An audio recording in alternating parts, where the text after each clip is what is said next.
পুঁজিবাদ ধ্বংসন্তর, সাম্রাজ্যবাদ ধ্বংসন্তর, দুনিয়ার মজদুর। Tribal students union ত্রিপুরায় বহু বছর ধরে ট্রাইবাল যে সমস্ত ছাত্রছাত্রী তাদের যে অধিকার, পড়াশোনা করার অধিকার, সমান সমান হওয়ার যে অধিকার, তাই নিয়ে লড়াই আন্দোলন করে এসেছে। এবং এটা আমাদের সাংগঠনিক রুটিন মেনে আমরা বিভিন্ন বছর কনভেনশন করি যাতে নতুন লিডারশিপ, নতুন নেতৃত্ব তারা নির্বাচিত হয়। আমরা দেখেছি বিগত দিনে কেন্দ্রের সরকার হোক অথবা রাজ্যের সরকার, যেহেতু দু জায়গাতেই বিজেপির সরকার রয়েছে, তারা যে নীতি নিয়েছে, যে নিয়ম নিয়েছে, তা সবটাই অ্যান্টি স্টুডেন্ট, ছাত্র বিরোধী এবং পার্টিকুলারলি তারা পিছিয়ে পড়া পরিবার থেকে আসা, ট্রাইবাল পরিবার থেকে আসছেন, সংখ্যালঘু পরিবার থেকে আসছেন অথবা শিডিউল কাস্ট পরিবার থেকে আসছেন। মেয়েদের জন্য শিক্ষার যে সমস্ত পরিসরগুলো ছিল সেগুলো ছোট করা হয়েছে। আমরা দেখেছি বিগত দিনে পিছিয়ে পড়া ছেলে মেয়েদের জন্য যারা ম্যাট্রিক স্কলারশিপ চালু হতো, সেই স্কলারশিপ বন্ধ করে দেওয়া হয়েছে। নয়া শিক্ষানীতির কথা যা সরকার বলছে, যদি সেটা প্রণীত হয় তাহলে গরিব খেটে খাওয়া মানুষের পড়াশোনা করার অধিকার একেবারে শেষ হয়ে যাবে। যার পকেটে টাকা আছে সে ভালো পড়াশোনা করবে, গরিব সাধারণ খেটে খাওয়া পরিবারের ছেলেমেয়েরা পড়াশোনা করতে পারবে না।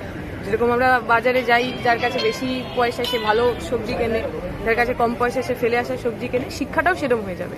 শিক্ষার এই যে পণ্যায়ন, শিক্ষাকে ব্যবসায় পরিণত করা, এর বিরুদ্ধে আমাদের এই কনভেনশন।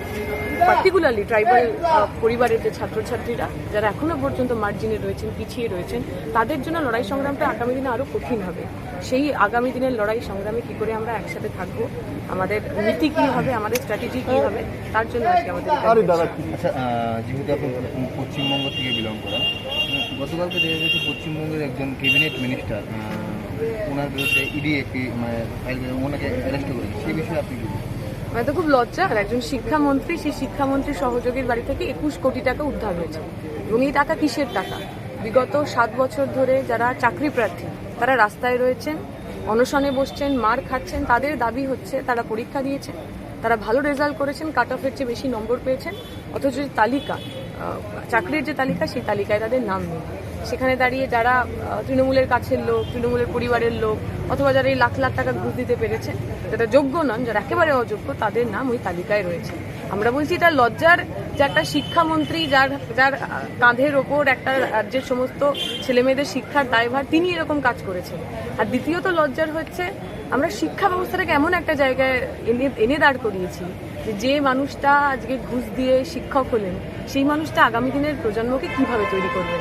যিনি নিজে একজন দুর্নীতিপরায়ণ মানুষ, তিনি কি কখনো একজন ভালো মানুষ, একজন ভালো শিক্ষক হতে পারেন? একজন ভালো শিক্ষক যদি না হয়, ভালো ছাত্র হবে কি করে?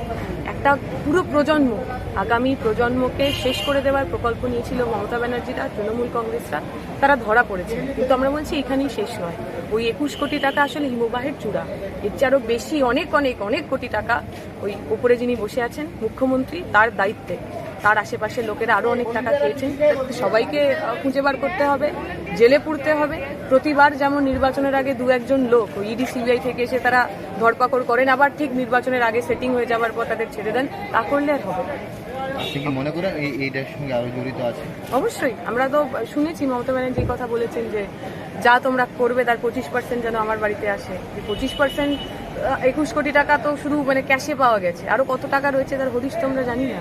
এবং সেই 25% মমতা ব্যানার্জির কাছে গেছে কি না, একটা রাজ্যের শিক্ষামন্ত্রী এতদিন ধরে এতগুলো টাকার ঘুষ নিলেন, এতটা দুর্নীতি করলেন, মুখ্যমন্ত্রী কিচ্ছু জানেন না, আমরা বিশ্বাস করি না। আপনার নাম? আমার নাম দীপশিতা, ভারতের ছাত্র ফেডারেশন সর্বভারতীয় যুব সংঘ। Thank you.